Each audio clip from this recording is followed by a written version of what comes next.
Mungkin dia tengok yang cerita yang macam Transformer kan. Dia nak jadi saintis, engineer kan? engineer Kan? Oppenheimer nak meletupkan dunia. Bahaya. What do you think?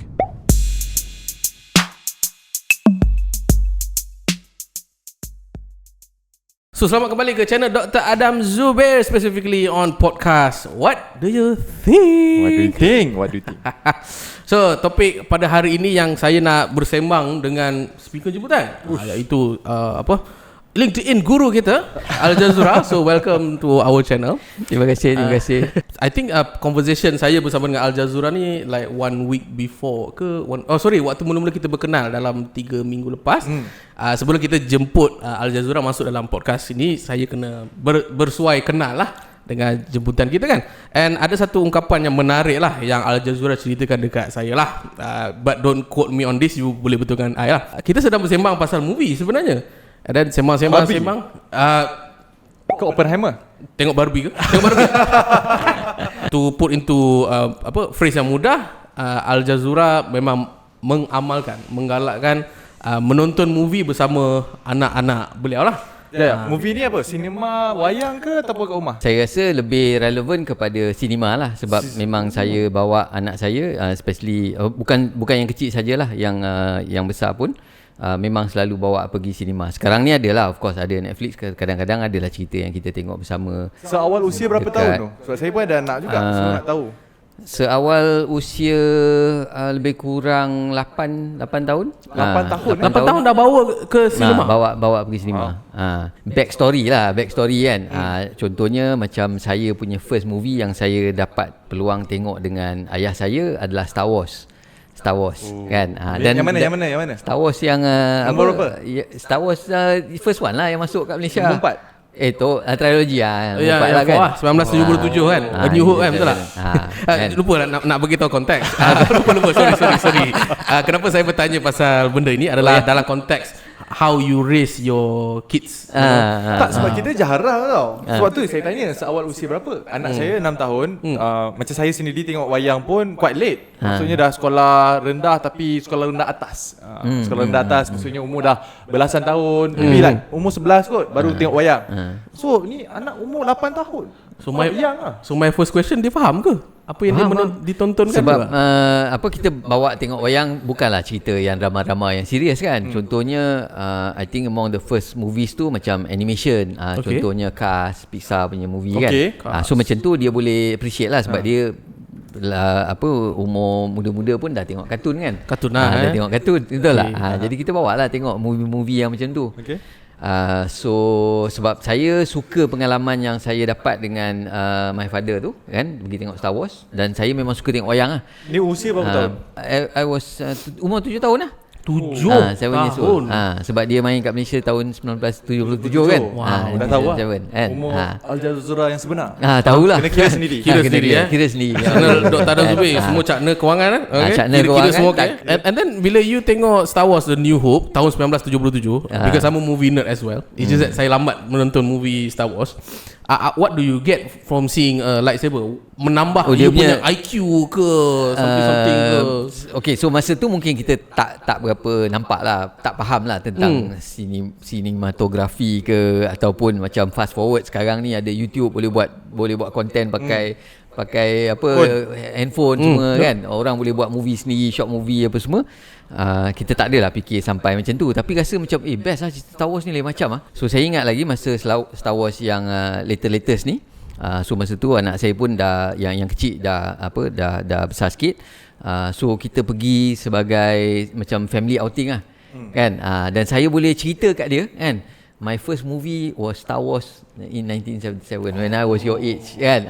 Jadi kita seronok lah, kita boleh bersembang dengan dia. So saya perasan yang movie ni, pergi tengok movie sama-sama ni boleh jadikan topik perbualan. Tahulah budak-budak sekarang semua diorang lahir zaman yang sekarang ni dah ada gadget apa semua kan. iPhone-nya, iPad-nya, games-nya apa semua kan. Jadi saya gunakan itu sebagai satu alasan untuk kita berbual kan? Sebab kita boleh pergi tengok sama-sama kan, kita makan popcorn sama-sama, kita beratur kan, kita berborak. Lepas tu tengok movie, lepas tu mungkin kita pergi dinner, kita cerita sikit pasal movie kan, what do you think of this kan, apa what do you understand from this kan. Nanti anak kita pun lama-lama dia boleh buat conclusion dia sendiri. Dia boleh kupas daripada dia punya perspektif. Dan saya rasa itu satu topik perbualan yang best, So yang kita boleh bincang over dinner. Yes. I think it's more like creating memories lah. Betul Sebab saya juga, tak pernah, ya. saya tak pernah terfikir benda ni. Saya ingat dari segi konteks kita, mak ayah bawa anak tengok wayang dan sebagainya kan. Tapi kalau kita bayangkan budak umur 7 tahun 8 tahun, mungkin kita spend time dengan mereka, tetapi sometimes benda yang mereka ingat tu adalah memori tau. Betul. Memori betul. yang mereka bawa. Mungkin mereka tak ingat pun apa topik perbualan yang kita bualkan dengan mereka kan, over dinner ke whatever, tapi aktiviti. Contohnya kita bawa pergi melancong. Macam saya sendiri, saya alhamdulillah pada usia 2 tahun, saya family saya lah ketika itu, pakcik saya belajar di UK. And then mak saya hantar saya umur 2 tahun pergi ke UK. Walaupun saya tak ingat satu apa pun, tapi ada gambar. Dan gambar-gambar tu menjadi memori. And then kita macam dapat flashback sikit-sikit lah. Betul. Mungkin lah, mungkin pernah berjumpa dengan burung merpati. Tapi ingat mimpi, tapi sebenarnya reality. Benda-benda macam tu lah. Bagi saya, powerful lah. Betul. A new perspective. Dia boleh create satu memory lah kan. So mungkin saya ada pengalaman tu dengan ayah saya, dan saya cipta pengalaman tu consciously kan, secara sedar dengan anak saya pula, supaya saya nak diingat kalau dia punya first movie, kalau dia tak ingat pun movie apa, at least dia tahu dia pergi dengan ayah dia. Kan? And ni berdua je, ayah dengan anak. Maka macam ramai-ramai aja. Tengok ada masa yang ramai, ada masa the whole family, ada masa dengan dia sahaja pun ada juga.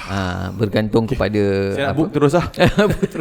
Movie apa best sekarang? On a negative connotation, netizen ni adalah some yang mengatakan kan, tak payahlah bawa anak-anak tengok movie kat wayang, buang masa, fantasi.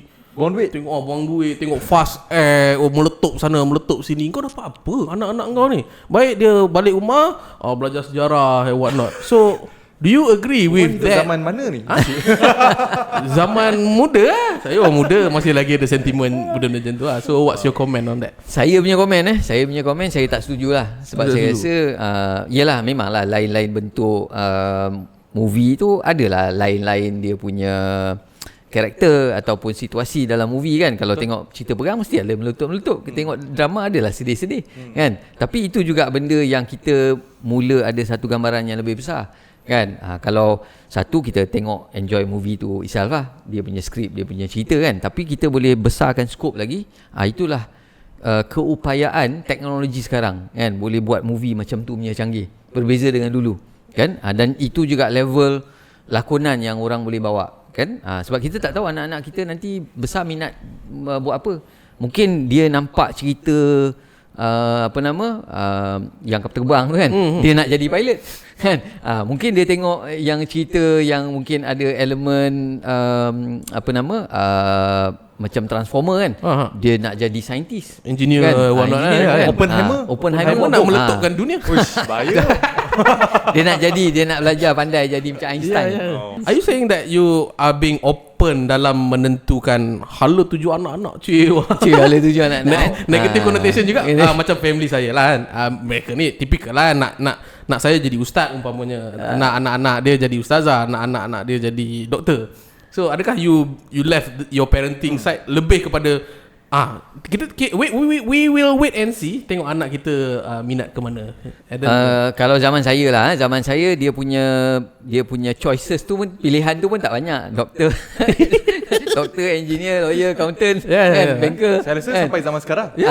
Especially Asian family kan. Asian family sama je. Tapi sekarang kita dengan dunia social media apa semua kan, banyak benda yang kita dah tengok. Pilihan tu juga sekarang makin banyak. Sebab tu mungkin ada yang komplain cakap, budak-budak Gen Z ni susah nak kerja, tak boleh nak kerja lama. Mungkin juga sebab diorang sekarang ada pilihan. Betul. Ada lebih banyak pilihan. Macam dulu kita mungkin tak ada pilihan. Dulu tak ada Grab 20 years ago, so tak ada peluang. Tapi sekarang dia boleh kan expose diri dia, dan dia boleh cuba kan ambil pengalaman daripada benda-benda yang ada kat luar. Jadi pilihan je semakin banyak. Jadi apa salahnya kita dedahkan kepada pilihan-pilihan yang ada. Mungkin dia akan buat pilihan yang dia suka kan. Jadi kita cuma bagi dia perspektif dan juga besarkan dia punya pandangan lah dan perspektif tugas kita nak bimbing mereka supaya mereka menjadi manusia yang at least manusia yang buat benda-benda yang berguna, halal, halalan thayyiban, berguna, dan yang paling penting mematuhi undang-undang Malaysia lah, jangan jadi scammer kan? Tu yang risau tu. Tapi kan, so macam mana L sendiri L dapat this kind of mindset tau?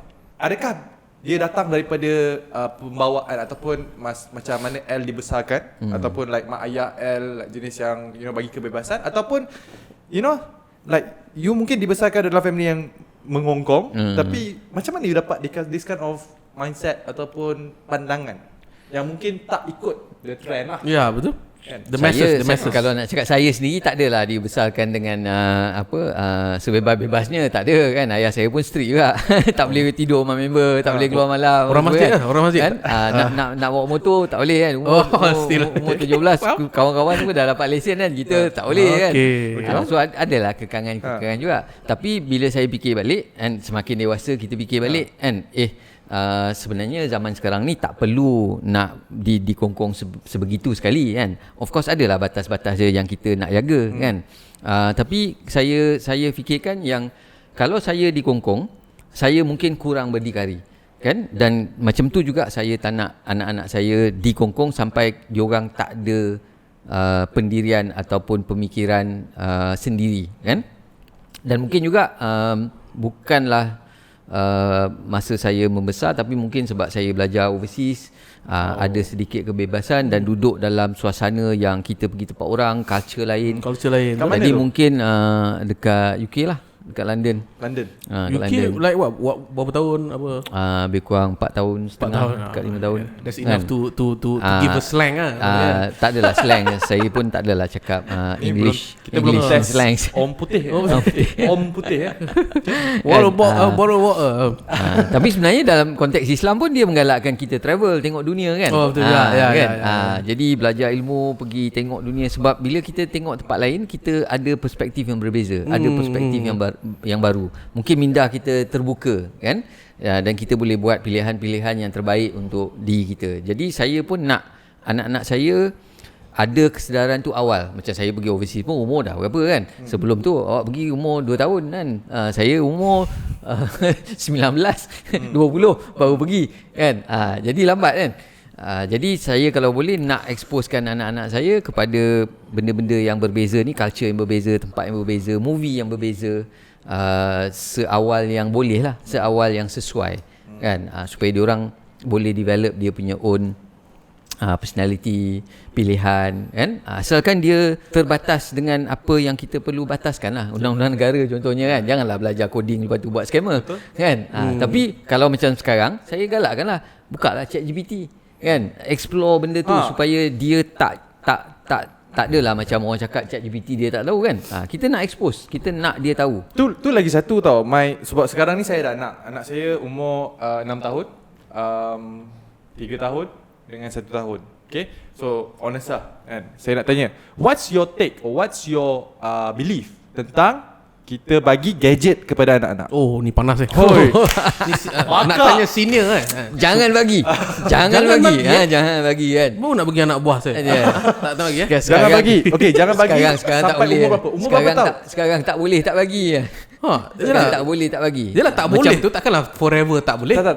Memang tak bagi ke macam mana? Memang penilaian you? Memang tak boleh tak nak bagilah. Kan? Boleh tak nak bagi? Okey, pada usia berapa tahun nak sebab bagi? dia lahir-lahir dah ada kan. Anak saya lahir yang youngest lah, yang youngest sekarang dah 13. Dia memang lahir-lahir zaman dah ada social media, dah ada iPad, dah ada gadget apa semua kan. Dan dia umur saya rasa sekitar 3-4 tahun dah boleh main iPad. Okey, betul. Dan sebab dia boleh main tu, dia develop dia punya skill set, dan dia belajar lebih pandai. Dan dia boleh belajar, dan kita perasan dia dapat banyak ilmu yang tak dia belajar kat sekolah, tapi dia belajar melalui social media, tengok YouTube ke, dan dia tahu lebih banyak daripada saya umur 13 as compared tu. Dan benda-benda ni memang bukan diajar di sekolah, sebab kita pun tahu lebih kurang kan silibus kat sekolah kan. Tapi ini benda-benda yang di luar skop tu. Jadi saya rasa memberi ruang untuk dia pakai gadget tu sangat membantu untuk dia punya development. So boleh lah. Boleh. Ada tapi tak? Tapi tak ada. So, Tapi tak ada, serius lah. Macam mana tapi kita nak jaga? bagi lah. Sebab kalau dia pergi Kita- ke tempat-tempat yang tak sepatutnya pergi, bahaya itu ni. sebab tu saya rasa sekarang ni kita punya perbualan dengan diorang kena lebih terbuka lah kan. Sebab benda tu kita tak boleh nak kontrol. Kalau dia nak buat, dia buat juga. Betul, setuju. Jadi baik kita bagi pendedahan. Semua benda ada baik dan tak baik dia. Kan, semua benda kan. What do you say about it? Polarized. Kan? Dunia berpolar. Dunia berpolar kan. So bagi tahu sekarang lebih mudah supaya dia faham. Ada benda-benda yang memang tak elok lah kan. Sebab dia akan efek benda-benda lain dalam kehidupan kita apa semua kan. So bagi dia exposure yang awal lah. Okay, kan? saya bagi Dan satu. benda tu kalau boleh kita design environment yang kita boleh pantau lah. Macam mana? Contohnya dia nak main game, kita letaklah gaming punya station tu dekat ruang tamu. ada specific places. Janganlah letak dalam bilik kan. Bilik hujung. Kan. Ya. Dan kita biarkan benda tu bila dia nak tengok social media dalam keadaan yang open, kita tak ada nak macam marah dia sangat supaya dia tak buat benda tu belakang kita. Kan? Sebab kalau dia tak selesa tengok social media depan kita, dia mungkin akan Buat kat belakang kita. buat kat belakang. Jadi daripada dia buat kat belakang, baik dia buat depan-depan terang-terang. Jadi kita pun boleh tengok apa dia tengok. Dan kadang-kadang kita tanyalah, kan, hari ni apa trending dekat TikTok. Kan? Supaya benda tu jadi satu benda yang positif lah. Of course kita buatlah beberapa kekangan juga kan. Time-time makan tak payahlah scroll. Kan, time-time makan, masa nak makan pun nak scroll kan, tak payahlah So, kan. tu point dia lah. Macam saya kan, kita kena create lah benda-benda macam tu. macam in fact dalam macam saya sendiri lah, macam family saya kalau makan ke, even saya sendiri kan, kadang-kadang kita makan kan dekat kedai makan, saya cukup pantang lah bila saya pergi restoran ke apa, and then bila kita tengok ada family yang semua orang pegang phone. Betul. Mak pegang phone, ayah pegang phone, anak pegang phone, anak umur 11 tahun pegang phone, anak 8 tahun pegang phone, anak 5 tahun pegang phone, baby pun ada phone. Melampau kan. Bagi saya macam benda tu it beat the purpose lah of social interaction. Sebab you as a family datang kan, pergi makan kat restoran, at least berbual. And benda ni memang culture ni saya dah terapkan dekat family saya. In fact kalau saya makan saya semalu nak buka phone. Walaupun hanya saya dengan isteri saya saja. Kan? Berdua pun sama juga tak buka phone. Kalau buka phone pun I'm sorry, I really need to reply this. Saya memang betul-betul kena reply ni, bagi 1 minute dah tolak tepi. Kan? So benda-benda ni masih lagi penting. Tapi betul, I think that's a new perspective.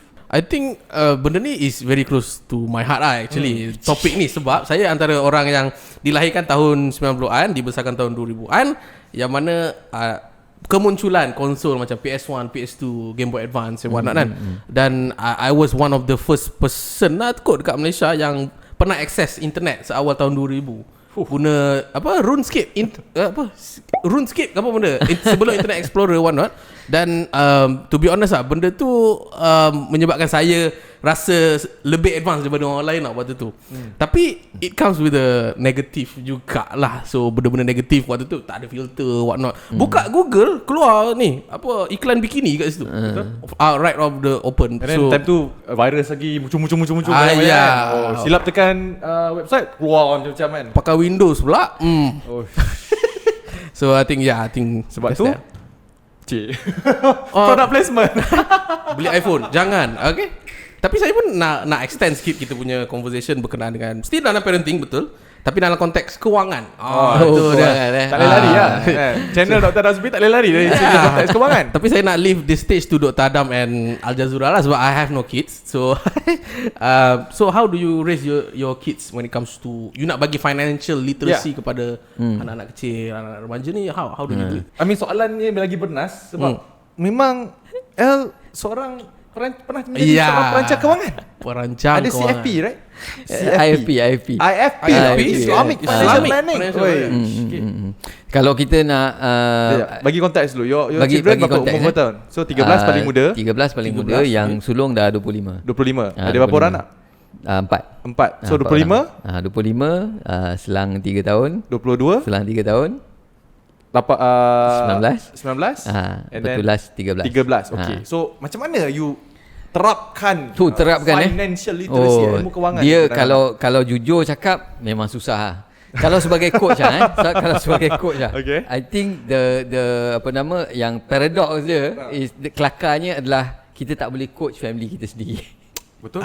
Kita tak boleh ajar family kita sendiri lah. Kita tak boleh nak ajar anak-anak kita. Kita boleh bantu klien tapi kita tak boleh ajar anak-anak kita. Susah macam dia tak boleh brain lah. Itu struggle yang Itu struggle macam saya sendiri pun sama lah. Kita buat dekat office, dekat klien boleh, tapi balik nak cerita konsep financial planning dekat anak-anak macam dia cakap abang nak cerita kerja kan, sebab dia nampak itu kerja kita. Jadi macam ambil take note ni. benda tu saya rasa saya pun struggle Okay. kat lah. Tapi over time I think kita boleh bagi dia faham certain konsep tu in small sizes, in bite size lah. Mungkin masa kita tengah makan kita boleh differentiate benda yang murah dengan benda yang mahal. Kan benda yang ada quality dengan benda yang tak ada quality. Pricing kan, kenapa benda yang murah tak semestinya tak ada quality dan benda yang mahal tak semestinya kualitinya tinggi kan. Jadi supaya diorang faham that differentiation kan, perbezaan kan. Beli untuk brand atau beli untuk kita bayar untuk brand atau kita bayar untuk keperluan kan, dia boleh bezakan supaya nanti dia develop pemikiran ataupun daya untuk dia buat pilihan yang terbaik untuk diri dia lah kan. So kita bagi dia pengenalan tu. Dan juga sekarang I think social media pun bantu lah, sebab dah ramai orang-orang macam Dr. Adam yang bagi penerangan apa semua kan. Saya share je lah kan. Kita ada WhatsApp, family punya WhatsApp kan, cakap best lah video ni daripada Dr. Adam kan. Dia cerita pasal ni lah, kita share bagi dengan kita. Lepas tu kita doa hope supaya harap-harap dia tengok kan. Cakap ke anak you, saya edit video Dr. Adam. Boleh kan kan bagi tahu bagi tahu kan. So mudah juga lah. So sebab sekarang ni cara untuk kita nak bagi exposure kepada anak-anak kita dah banyak tools. Betul. Kan. Macam dulu susah nak explain. Sekarang ada banyak tools yang mudah untuk kita nak kongsi dengan diorang. Dan diorang pun mungkin lebih mudah untuk dia tengok video daripada orang lain daripada dia dengar saya berletih kan. Nak advice tapi bunyinya macam abang ni balik asyik berletih je kan. Jadi kita gunakanlah strategi ni untuk mempermudahkan. Saya dah dapat tips lah. Lepas ni ke anak-anak saya share video Dr. Adam. Saya share video Dr. Adam juga kan. Tu macam mana pula?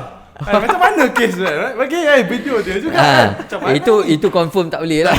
Jadi confirm tak boleh, kena tunjuk video orang lain kan? Sebab tak tahu, sebab saya rasa memang, contohlah saya dengan isteri saya pun memang kita tak boleh, saya tak boleh coach dia lah kan. Dan saya memang elakkan benda tu. Sebab kadang-kadang dengan pasangan kita ataupun dengan anak-anak kita tak boleh bunyinya. Sebab kalau macam saya sendiri pun, kalau mak ayah asyik berletih kan, memang kita switch off lah. Dia duduk betul. Faham. Tapi dia masuk dia lalu je kan. One thing jadi kita dah faham benda tu, kita tak usah buat. One thing yang saya suka sangat Al Jazeera, I admire so much, is actually you memang like tak segan silu untuk mengakui yang you are having a specific struggle, and then you suka cerita benda hardcore reality lah. Yang mana biasalah kita kan zaman video orang duk kata boleh mendidik anak kita dengan mudah dengan mengumpul 10,000 pertama dalam masa sebulan. Sebab I think reality dia memang kita semua ada struggle lah kan. Reality dia. So berkaitan dengan anak muda kan. So ni topik anak muda lah. Mungkin orang-orang muda pun nak tahu juga. Sebab anak pertama L umur 25 tahun. 25. So sekarang dah kerja. Okay, dah kerja. Boleh tahu sebagai apa ke? Industri apa ke?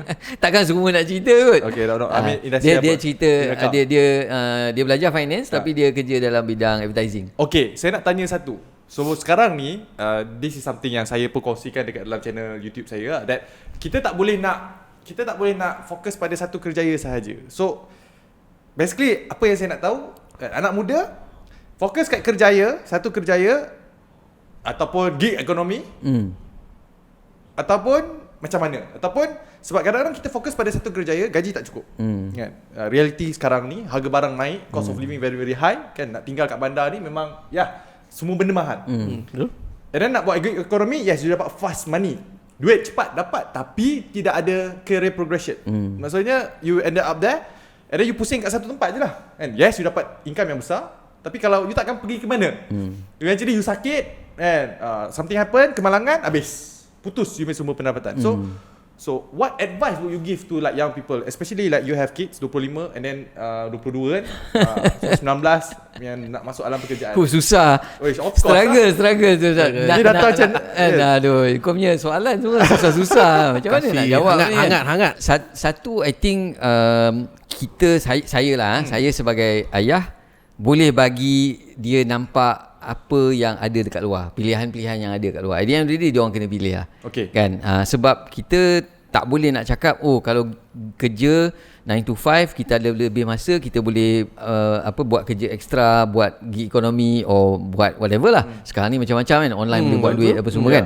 Tapi tak semestinya itu dia orang nak buat. Jadi kalau saya bagi tahu, you patut buat ni, itu kemahuan saya, itu that is my goal, not their goal. Kan? That's my intention, not dia punya apa yang dia nak buat kan. Jadi saya rasa lebih baik dia cari, discover diri dia.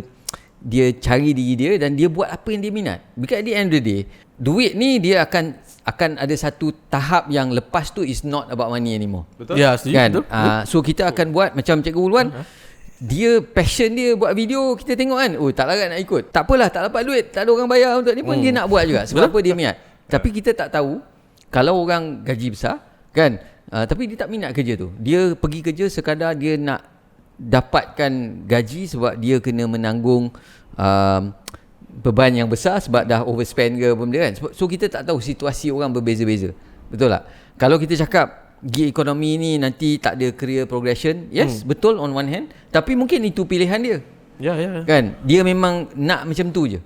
Kan? Contohnya kalau kita tengok Grab driver sekarang, mungkin dia tak ada career progression, mungkin sampai satu masa dia tak boleh nak pergi mana-mana, dia pun dah tua, dah sakit. Tapi kalau kita tengok 20 tahun dulu, ada tak pemandu teksi? Ada. Ramai tak? Ada tak yang happy bawa teksi? Ada. Kan? Jadi tapi tak ada pun orang mempersoalkan. Tak ada pun orang berpersoalkan, kenapa jadi pemandu teksi kan? Kenapa jadi penarik beca? Cerita Piramli pula kan. Dah lama tak dengar beca. Penarik beca. Okay. Jadi mungkin itu saja yang dia mampu fikirkan dan dia nak buat. Kan? Jadi siapa kita untuk mempertikaikan yang itu adalah pilihan yang salah untuk dia?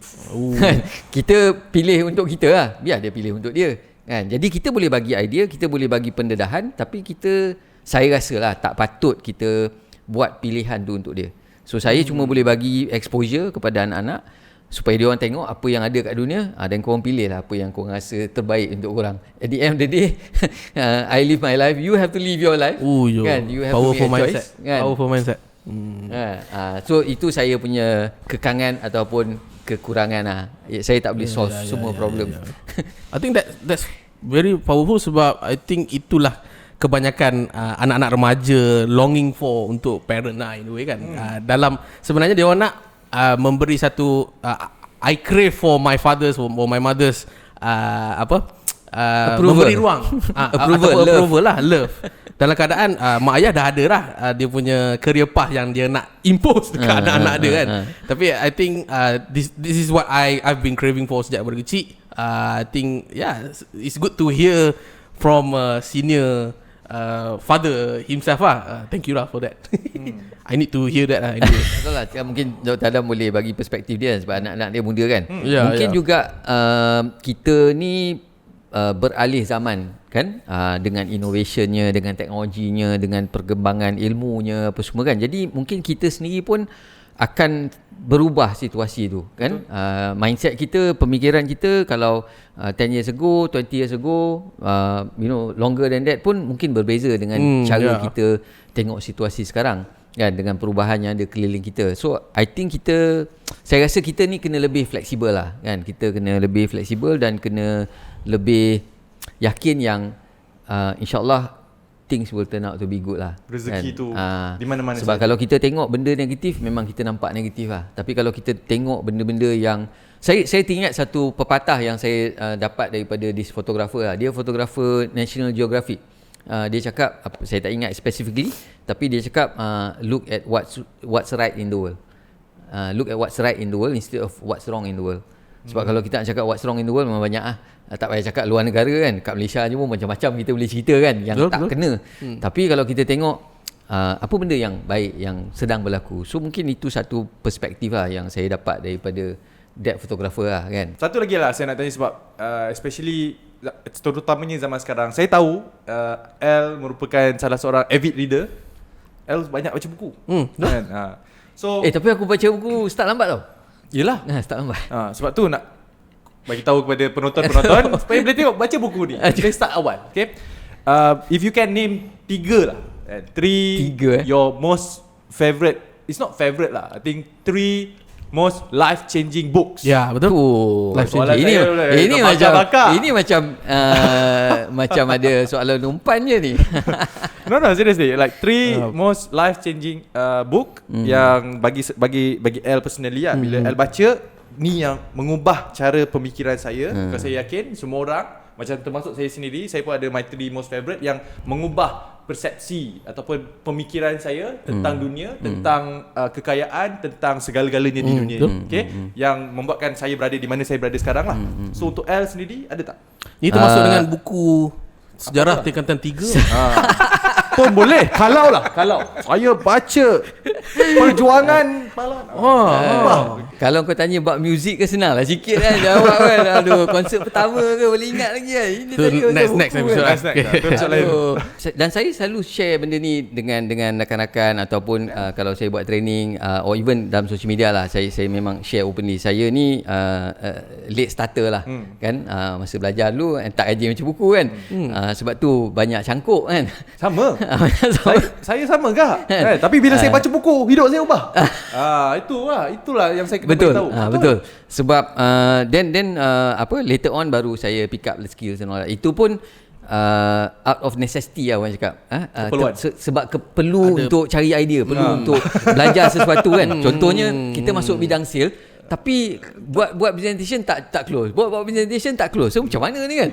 So kena cari bahan lah. So antaranya buku lah. Antaranya buku lah. Sebab masa tu, zaman tu belum ada video YouTube. So carilah buku kan. How to close sales. Contoh-contoh. Dan antara buku yang terawal lah yang saya baca, buku Zig Ziglar lah. Zig Ziglar.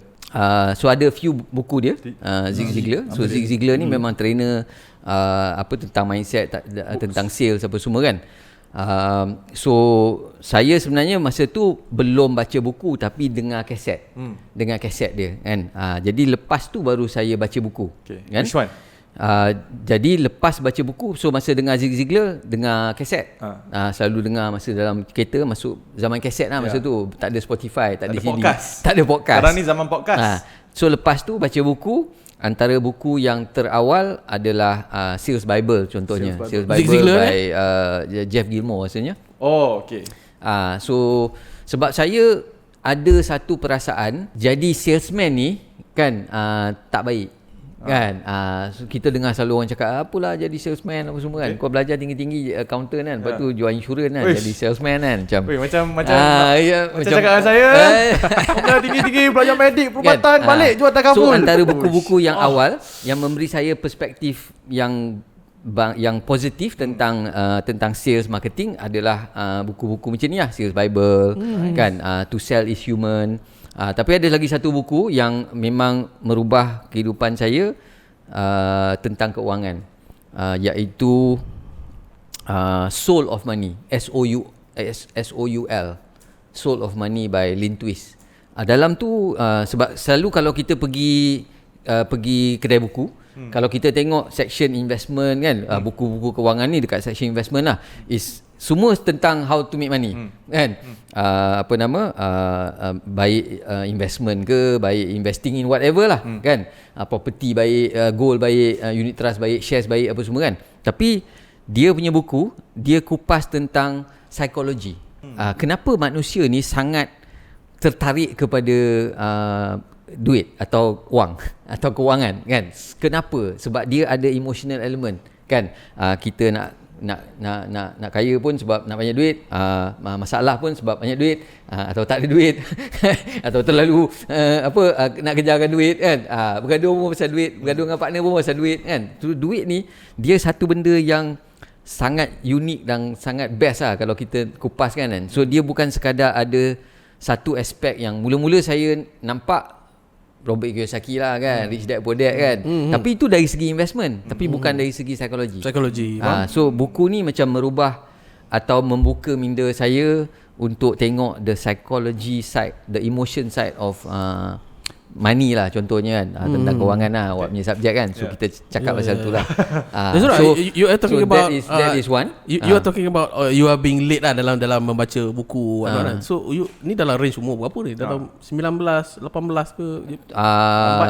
Lagi lambat. Dah start kerja. Dah start kerja. Masa tu baca sebab nak pass exam lah.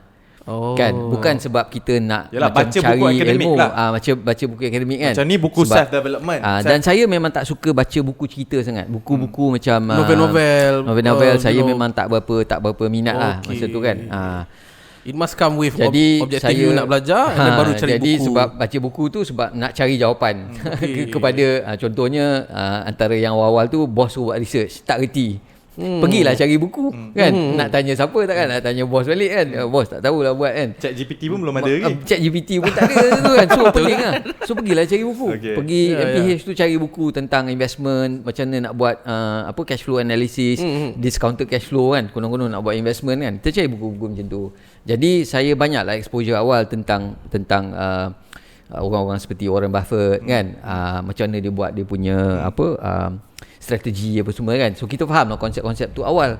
Sebab kita terpaksa baca buku tu sebab kita nak buat report kan. So baca. Kemudian bila saya masuk dalam bidang kewangan, kita nak buat sales. So bacalah buku-buku sales, marketing. Jadi daripada situ saya perasan yang bagus lah baca buku. Baca buku ni membuatkan kita ada satu perspektif yang berbeza. Dan kemudian kalau borak dengan kawan kan, kalau dia tanya masalah ni macam mana nak solve lah, dan kita bagi penjelasan yang sebenarnya kita dapat daripada buku betul. Dia bunyi macam pandai. Lepas tu orang tu tanya, macam mana kau tahu lah? Sebab aku baca buku. Ya ke? Cuba kau explain macam ni. Tiba-tiba dia rasa macam. So I realise baca buku ni banyaklah dia punya advantage. You want to end with the third book?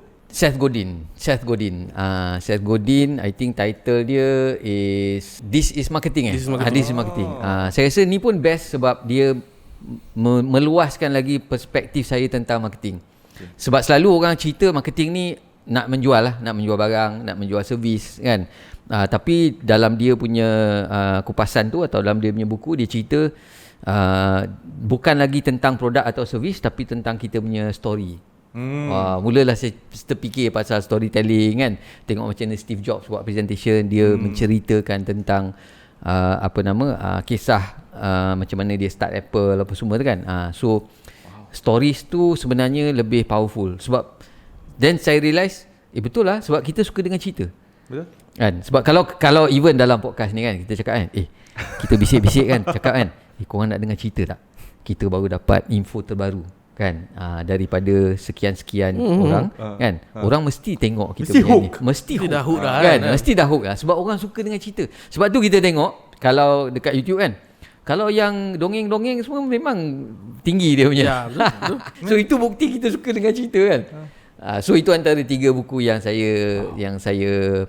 yang effect saya punya thinking lah, saya punya mindset. I think macam Cikgu Wan pun dulu tak baca buku, tapi sekarang dah baca buku kan. Sejak bila?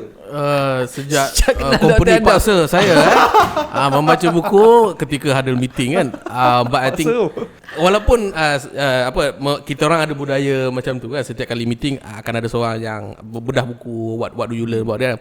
But still up to this age, iaitu setakat syuting hari ni 29 tahun lah, my age kan. Saya masih lagi book is not my cup of tea lah. But video essay is. Maksudnya let's say lah kalau nak belajar pasal digital marketing kan, kita pun tengok perspektif ataupun audio, apa kita panggil? Audiobook exactly. Ataupun podcast. Atau podcast. Dan memang saya agree lah, input daripada most buku-buku yang popular ni semua is life changing lah. Betul juga. Tapi the fact that saya nak kena buka buku kan, saya jenis macam buka buku, baca sekali tak faham, 2 kali tak faham, 3 kali tak faham, dia nak kena baca 5 kali tu baru macam macam tu ke kan maksudnya kan. So mungkin saya boleh tambah sikit lah kan. Saya pun benda tu dapat lambat jugalah kan. Pernah dengar satu video ni, dia cakap kan jangan baca buku. Saya pun macam tersentap sekejap lah, jangan baca buku. Dia cakap study buku tu. Study buku tu. Dan later baru saya discover yang kalau kita nak mahir, kita baca dengan niat untuk mengajar. Kita lagi mahir. Kita belajar sesuatu untuk tujuan mengajar. Baru kita lagi mahir. Sebab nak buktikan yang kita faham, kita kena boleh ajar. Sebab kalau kita explain kat orang, orang tu tak faham, bukan orang tu tak pandai. Kita yang tak faham, kita yang tak jelas bagi dia penjelasan. Sebab tu culture dalam company suruh ajar. Ajar kan. Dia kalau suruh Cara aku baca terpantas, macam tu je tak dapat apa juga cara kan. terpantas nak pandai mengajar, suruh dia mengajar. Kau ajar aku buat buat YouTube contohnya kan. So confirm dia lagi pandai daripada kita. Sekarang baru saya faham kenapa saya baca buku Rich Dad Poor Dad tu Robert Kiyosaki 8 kali. Sebab you nak study, nak dapat PhD. Saya nak buat PhD Rich Dad Poor Dad. PhD Rich Dad Poor Dad. Wow, banyak ah. Banyak input kan. I think This is another master tadi class bukan lah. tadi bukan kita cerita parenting kan? Parenting. Parenting kan. Okey, so sekarang ni dah dalam sampai konteks. buku lah. Sebab sampai buku. Okey. kalau anda semua ibu bapa ada anak-anak kecil kan ataupun anak-anak yang masuk sekolah menengah, kita kena dedahkan kepada anak-anak ni buku-buku ni. Sebab saya dulu masa saya membesar kan, pendedahan saya baca buku fiction. Baca buku fiction, Enid Blyton, tak tahu lah kan zaman-zaman tu kan. Saya Blyton, ada lah tapi tak baca apa habis lagi? lah. Sama lah. Saya memang tak minat tau. Saya dapat access ataupun dapat exposure kepada buku-buku macam kalau perasan buku-buku yang Al Jazeera kongsikan semua buku-buku self development, non-fiction book lah. Dan to me lah, sebab kalau saya di exposekan dengan buku-buku ni pada usia yang muda, dan mungkin minat itu dah dapat terapkan daripada awal. Sebab apa? Sebab buku-buku ni dia cerita pasal benda-benda reality. And contohnya one of my favorite book, Think and Grow Rich by Napoleon Hill. Napoleon Hill. Kalau anda baca buku Napoleon Hill tu, kita belajar juga pasal orang-orang tokoh-tokoh yang kita belajar dalam buku sejarah tingkatan 3. Kan? Contohnya pasal Henry Ford. Ada namanya diceritakan dalam buku Think and Grow Rich. Orang macam Thomas Edison pun ada juga dalam buku Think and Grow Rich. Betul. Tapi konteksnya berbeza. Dia tunjukkan macam mana orang ni kan, macam mana individu ni boleh mencipta mental. Macam mana orang ni boleh mencipta enjin yang pertama. Mindset di belakang pemikiran mereka itu tak didedahkan dalam silibus kebangsaan kita. Itu yang tidak ada. Dia sekadar Henry Ford buat kereta kan. Henry Ford buat kereta habis. Thomas Edison buat mentor kan. Cipta elektrik kan, jumpa elektrik. So, tapi dia tak ada betul. Budak-budak macam, macam mana? Saya nak create world, saya nak create. Jadi kita tak terbang. boleh, jadi kita tak boleh nak appreciate the mindset and also the courage and also the dedication they put into their work lah. Cakap orang putih pula kan. Tak. Boleh. Itu topik lain lah. Tapi so saya ada dengar benda ni baru-baru ni. Taklah berapa baru sangat. Saya tak tahu ni mitos atau tidak. Kalau kita kumpul buku, letak dalam bilik macam library kat rumah, culture membaca tu akan sedikit sebanyak di-develop. Maksudnya anak-anak kita nanti dia akan pick up this habit. Boleh cuba. Itu saya tak tahu mitos ke atau betul. Tapi kalau saya tengok balik, memang dekat rumah ayah saya, memang dia suka baca buku. Of course buku-buku dia adalah buku-buku agama, buku-buku sejarah apa semua kan. Tapi sebab dia ada banyak buku, saya sendiri secara tak sedar kadang-kadang ambil buku. Tengok. Taklah baca habis pun. Kadang-kadang kita tengok title kan. Journey Rasulullah contohnya kan. Kita ambil kan, kita tengok selak-selak lepas tu tak balik kan. Tapi nanti akan ada masa yang kita akan ambil. Jadi kita ambil buku-buku lain, kita sekadar tengok, tapi kita akan cari buku-buku yang kita minat. Kan? Jadi mungkin itu sedikit sebanyak ada pengaruh lah kat saya lah. Tapi saya tak tahu lah ini mitos ataupun betul kan. Boleh cuba Boleh cuba kan. Dulu mak ayah saya memang amalkan benda tu. Tapi coming from orang yang memang tak baca buku kan. Tapi saya buat benda tu kan. Waktu tu gadget dilarang. Nak main PS1 waktu tu, PS1 dicampak ke Kelantan. Saya pun tak tahu sebab apa. Kelantan juga yang salah. Salah Kelantan ke apa kan. Tapi bila dah bosan tak tahu nak buat apa, buka kan. Waktu tu umur 8-9, saya baru develop minat kereta. Tengoklah kereta Volvo S40 waktu tu baru lagi kan. So saya akan cari benda-benda yang minat lah. But at least saya belik lah juga. Betul lah. So kita pun dah berlarutan ke 47 minit lah episod kali ni. Macam-macam yang kita boleh belajar daripada sudut parenting, daripada movie-nya, daripada books-nya. So I think Yalah, parenting ni banyak sudut yang kita kena lihat. Dan kita pun menjemput jemputan yang I think bukan sekadar senior, tapi super awesome senior lah. Bukan sekadar memberi nasihat kepada anda, memberi nasihat kepada Dr. Adam juga. Balik ke nama Sekadar berkongsi. Bukan memberi nasihat. Habis episod 1 terus action, take action. Okay, so kita belajar ilmu, jangan sekadar belajar saja. So nanti ada ke episod lagi nak cerita bedah LinkedIn lagi? Kena habis? Tak payah Itu masterclass lah kot. Kita nantikan jemputan yang seterusnya. So terima kasih kepada Al Jazura. So kalau nak follow, boleh follow specifically on the YouTube side sebab sekarang tengah buat YouTube kan. Baru mula balik nak buat properly lah lepas dinasihatkan. Kita bagi motivasi kan. Nampak subscriber tu bertambah motivasi. Kena buat ni. Betul. Boleh betul. Macam you guys, episod kali ni korang boleh komen dekat dalam ruang komen di bawah. What do you think? What do you What do you think?